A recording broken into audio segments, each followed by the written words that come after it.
Hello everyone, Charles Watts here. It's Sunday. Welcome to another edition of Inside Arsenal, where we will be reflecting a little bit more in depth in yesterday's 2-2 draw with Fulham. Of course, if you haven't seen it yet and you're watching this on YouTube, I did do a post-match reaction show yesterday where I get you guys involved, and there was clearly a lot of frustration.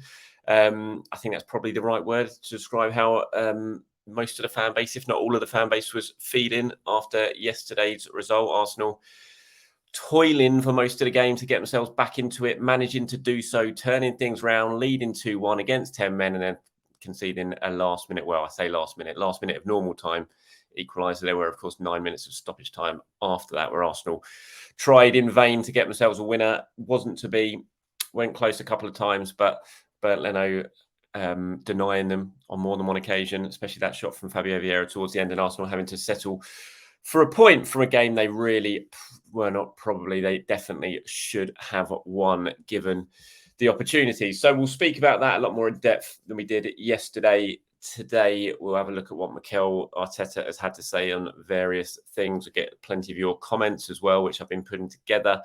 Certainly a sense of frustration, as I said, about exactly what's going on. Why perhaps performances haven't been up to a certain level yet this season.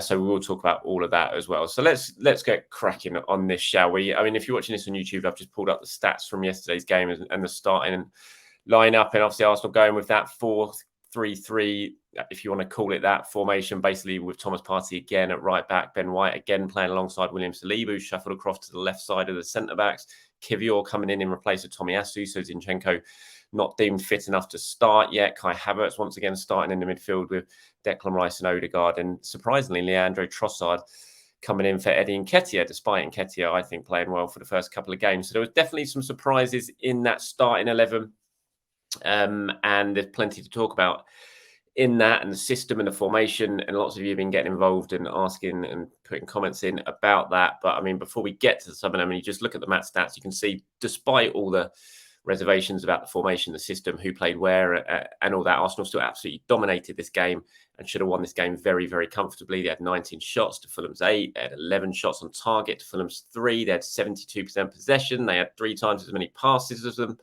You look at the XG, I mean, it's staggering there at the end of the game. 3.01 to Arsenal, 0.46 for Fulham, yet the game finishes 2 apiece. You know, and there was plenty, I'm just laughing at the noise I just made there, trying to get my words out. There's plenty of reason to be frustrated at some of the performance of certain individuals. But I think collectively, when you look at how the team still managed to play and the chances they created and the lack of chances that they gave away, for Arsenal to end up drawing that game is just really, really disappointing. It's a game they absolutely should have won. Again, Arsenal conceded a first goal inside a minute at home. That's the 3rd time in 2023 that has happened. It's the first time in Premier League history that a team has conceded a first-minute goal 3 times at home in the same calendar year. Mikel Arteta, speaking about it, said, look, errors are part of football, and it's where you make them and how the opponent takes advantage. And it's the difference. We had a big one last year here against Fulham. We just gave a goal to Mitrovic as well. It's part of football.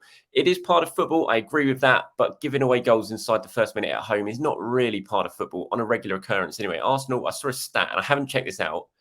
I saw a stat doing arounds on Twitter, and I probably should have checked it out before I brought this up, because you always should fact check things you see on Twitter. But I saw someone saying that since 1993 or 94, 93, whenever the Premier League started, to this year, to before basically the goal that Arsenal conceded to Philip Billing against Bournemouth at the start of this year in that 3-2 game. So from 1994 and 1993 until then, Arsenal conceded 2 goals in 30 years at home inside the first minute.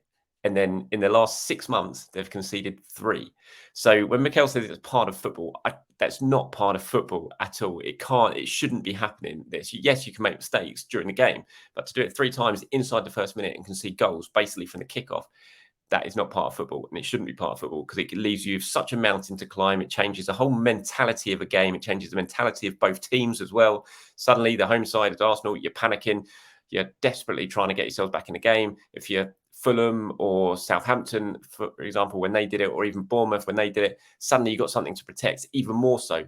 And it just gives you an extra boost, an extra determination to see the game out. So it's not really part of football, and it can't keep happening. You cannot keep doing something like that because it's completely changing the game. It completely changes the mindset of a game and the mentality, as I said. And I'm convinced, if Arsenal hadn't conceded that goal yesterday, it would have been a completely different match. Absolutely completely different match. But because they do, again, the mindsets of both teams changes, and that has to stop. It can't keep happening. So I don't agree with what Mikel Arteta has to say there. I don't think the comparison of what happened with Mitrovic last year, which was midway through the second half, was much to do with what's going on at the moment. You can just see in the picture I've got on screen here of after Saka has made that back pass and the finish is happening. You can see Mikel in the background has got his hands on his head. He knows it's just such a ridiculous thing to do and position to put yourselves in, and it absolutely can't keep happening. There's a comment here from Heisenberg who's come in the comments. Thank you very much for this. He said, conceding early is on the players. Individual errors are costing us, not Arteta's tactics. Today, it was Saka's poor pass that cost us. Yeah, it was poor from Saka. Didn't have the best of games, Saka. I think even you look at the second goal, not really switched on from that corner. He's closest to Paulinho, really, and doesn't really react very, very quickly, I don't think.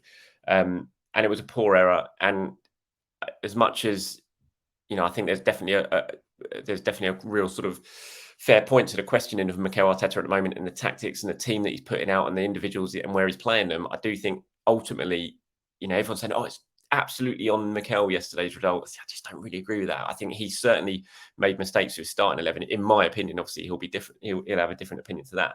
But I do think that the players have to take a lot of responsibility for what happened yesterday as well. What can Mikel Arteta do when you suddenly give away a bad back pass and concede a goal inside the first minute?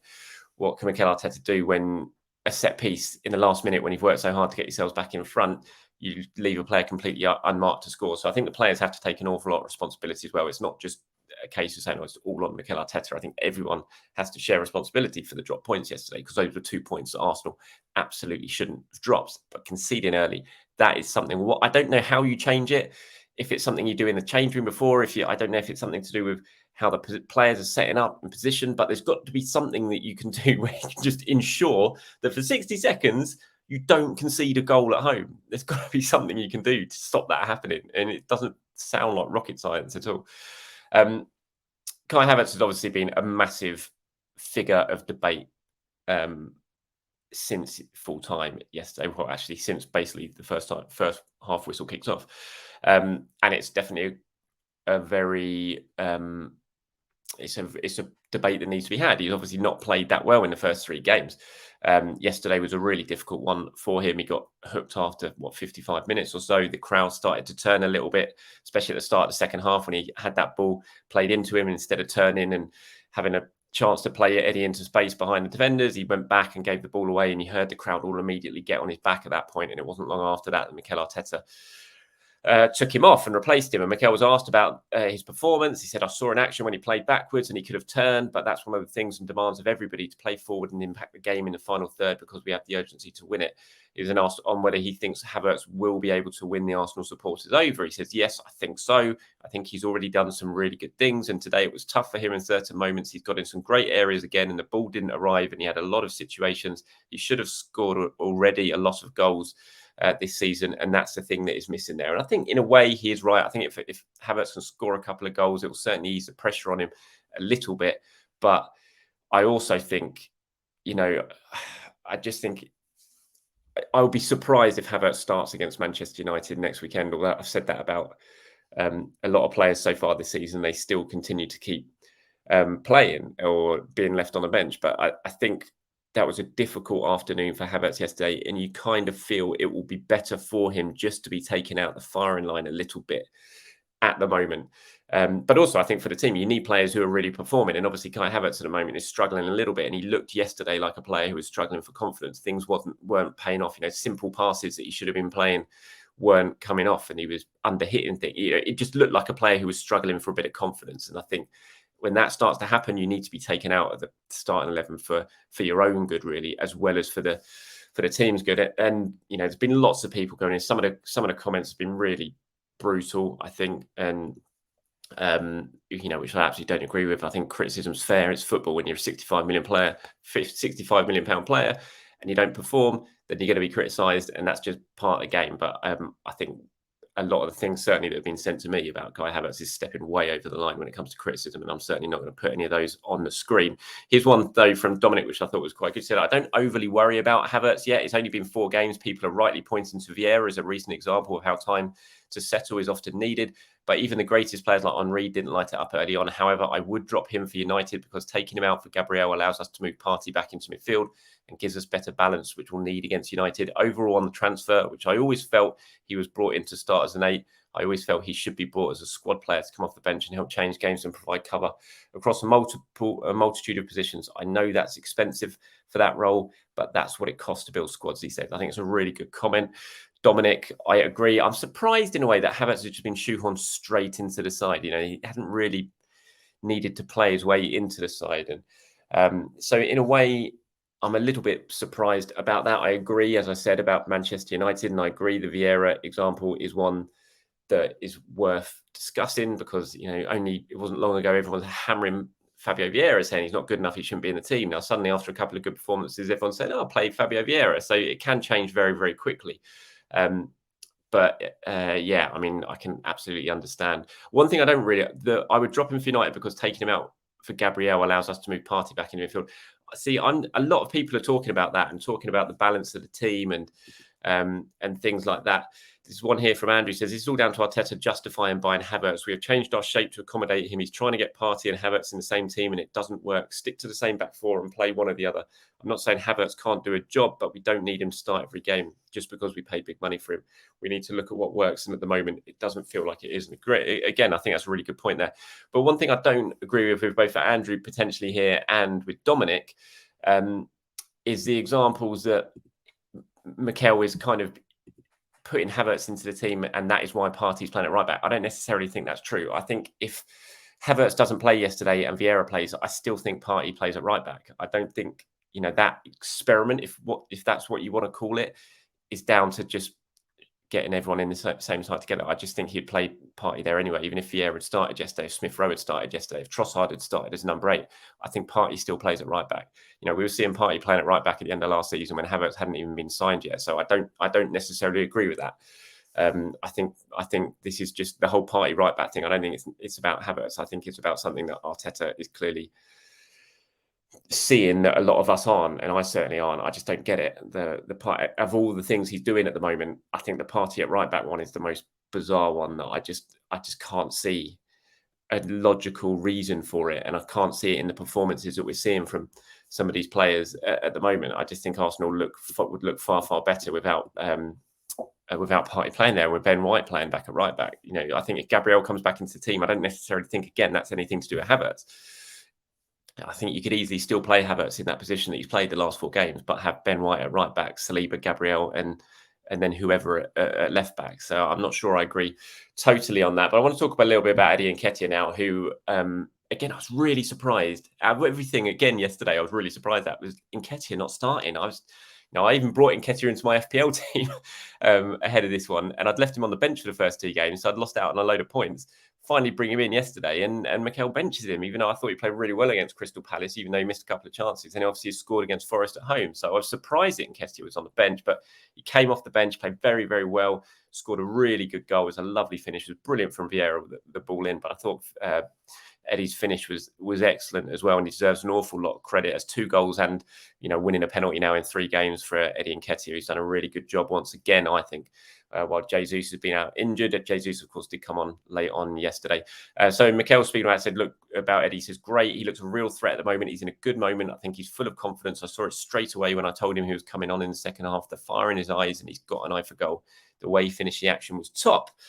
So it just surprised me again when he's looking at those comments. Says he's in a good moment. I think he's full of confidence. I don't know, why on earth didn't you start him? I just don't get that decision. It really, really surprised me that he didn't start, especially when he sees a player, as he says, who's full of confidence and is in a really good moment. You just sort of stick with him up top, don't you? It was, surprising, I have to say, there. But he made a big impact, as did Fabio Vieira. You know, a really big game. Potentially Fabio Vieira's best half an hour in an Arsenal shirt, I would say, when he came on.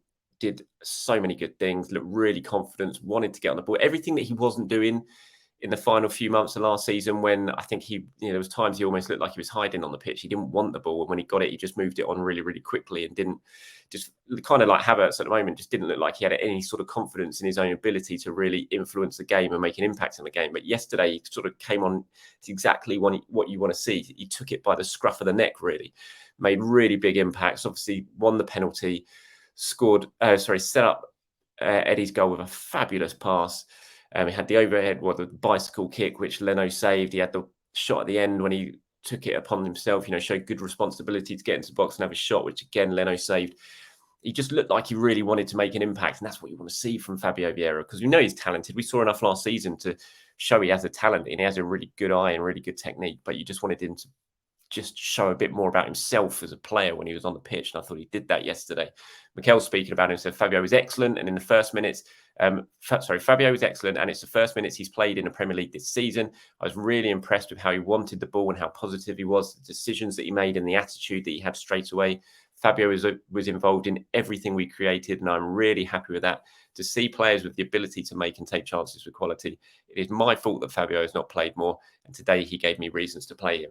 And this is what, when Mikel says something like that, players need to be rewarded for good performances. And I think Fabio Vieira has to be rewarded for a starting spot against Manchester United next Sunday. You've got to, as much as you've got to take Havertz out, I think, for his own good at the moment, and also the team's good because he's not performing that well. You've got to also then, like I said, reward players when they come on and they play very, very well. And so I think Fabio Vieira's got to start at the weekend against Manchester United and be rewarded for that performance. Whether he can replicate it remains to be seen, but you've got to give players a chance to replicate it. So I really want to see Mikel Arteta reward Fabio, I think, with a start. There is an argument, I think, for Man United, and we'll talk about this as we get closer to the game. There is perhaps an argument of going with the midfield three of Partey, Rice and Odegaard for the first time really in that trio to sort of counter the threat Manchester United have got. But I still look at what Man United have been doing this season and the games they've been playing and the space that they've been allowing right through the centre of their team. And I just wonder if a more attacking central midfield three might be the way to go against them, to get on the ball and cause them plenty of problems, because lots of teams have been causing them problems so far this season. Here's one now from Justin Credible. I wonder if you're going to AEW today. I'm off to AEW this afternoon. So if you're going to Wembley and you see me, come over and say hello. Justin says, hi, Charles. Do you think it's right for Mikel to be trying this new system in these games when we didn't even attempt it during pre-season? No, I don't really. And it's what's caught me so much by surprise. And again, it's why I just still have this little hunch that the whole Gabriel thing, that there's more to it, because there was no indication that this was going to happen during pre-season. There was no indication even up to the Community Shield when Gabriel started that this was going to happen. And Gabriel didn't do anything wrong in the Community Shield. And that's why it just makes me think that there is potentially something a little bit more going on when it comes to Gabriel. And we know about the interest from Saudi Arabia and all that. And, Mikel's insistent that it's not, and it's purely tactical. But it just makes me, if it was tactical, it's something surely that would have been worked on over pre-season a lot more than it was. And so I'm really, really surprised by it. It wasn't something I was expecting when the season got underway. And it doesn't appear to be, to me anyway, that it's something that's really working, because as much as all the focus seems to be on Havertz at the moment, which I do think is unfair, I think the focus needs to be more about the shape of that back line. And I think it needs to be changed and needs to be reverted back as quickly as possible. I absolutely want to see Ben White at right back against Manchester United next weekend. Right, here's one from Dijon. It says, formation is a shambles. Why would you change a good thing from last season apart from Rice in for Xhaka? Far too many changes, messing up good link-ups. Why not keep the same team and integrate the new signings as we go on? So frustrating. Gabriel link-up with Saliba last season was brilliant, and it's just mind-blowing to change this. Have to bounce back and beat United next week at home. Yeah, fully agree, Dijon. And like you, I think that the changes to the defence are the most baffling things of the lot. I'm just really, really surprised that it's happened, and agree also that maybe need to bed players in a little bit rather than just throwing them straight in, which it appears he has done with Kai Havertz. And really, really important. Arsenal bounce back and beat Man United. I mean, at the end of the day, this is, there's lots of downbeat. I've been a little bit surprised. Oh, actually, that's the wrong word, because I never get surprised when it comes to reaction online. But, it's almost like Arsenal lost yesterday 4-0 and they haven't won a game this season and they got no points this season. Some of the reaction, they are sitting unbeaten still after 3 games with 7 points from 9 games. It's far from crisis mode at the moment. If this is going to be, Arsenal are going to drop points this season, it's going to happen. And it's going to happen probably more regularly than they did last season, because I can't imagine Arsenal are going to go on the sort of run that they went on last season. So I think we just got to accept that sometimes you don't play at your very best, or you don't take the chances that you should have done. And you just got to take a step back, as frustrating as it is to draw, but think, okay, it's a draw, not the end of the world. We move on. And I think, we need to sort of maybe take that into account a little bit. Here's one from Craig. It says, I thought this was a good one. It's a little bit long, but I thought it was a good one. It said, okay, so here's what I'm seeing. Partey at right back inverting gives us a double pivot of Rice and Partey, which on paper is world-class, seriously world-class. White moving centre allows his distribution game to kick in. Crossfield passes to Martinelli a few times yesterday, which is a new weapon that we don't have when he's at right back. Havertz is literally inches away from scoring twice today. His positioning and understanding of space is incredible, but his finishing has let him down. I do see that it allows us to play in a different way with different weapons we did last season. On paper, it works and it's beautiful. It's not yet translating on the pitch, but the picture makes sense. We criticised Arteta for being too rigid. Now we're trying something different. Everyone's screaming for us to go back. Lots of games to play, and we will use both systems and more throughout. We are a different animal now, but we are an animal in the middle of adapting. I thought this is a really good balanced view, and a lot of it, I think you made really good points there, Craig. At the Havertz point is right as well. Inches away from scoring a couple of goals. Had he managed to score a couple so far this season, I think the reaction to him would be very, very different. But the fact is he hasn't, and so the reaction is always going to be as it is. He was always the player most under pressure coming in to perform straight away. You always felt like he had to perform straight away and contribute straight away. And if he didn't, then people are going to get on his back, and that is absolutely what's happening. I agree that Arsenal's problem last season, or one of the problems towards the end of last season, was they were a little bit too rigid and didn't, teams knew how they were going to set up and all that. And Mikel, I think, has worked pretty hard to try and change that. I don't think you need to change it quite as dramatically as he has, but I can understand the reasons behind potentially trying to change things a little bit. I just think he's doing a little bit too much in that back four, and that is upsetting things everywhere else on the pitch. I think, you look at it yesterday, Partey at right back, Nketiah at left back. It's just a bit mad, really. I just don't get it. It's like, you've got a left back, you've got a right back, play them in those positions rather than playing centre back and a central midfield in those positions. I'm just not sure. I think he's just gone a little bit too far when it comes to what we're seeing so far this season. Only Goodness, here's the last one. Says it's not rocket science. Last season we added 2 new players, both of whom knew the system better than the existing squad. This season we've added 3 newcomers who don't know the system, and we've also had to change the formation. Like Mikel said, there will be much better after 50 games. It's a question of how much of a step back we have to take before it clicks. Another good balanced comment I thought there. The only issue is, obviously, Arsenal have got new expectations this season. We all know that. What they did last year has made this season a lot tougher in a way, because no one had any expectation about them last season to do anything of note, really. But because they did, suddenly this season, there's all that new expectation level, and they have to try and live up to the standards that they set last season. And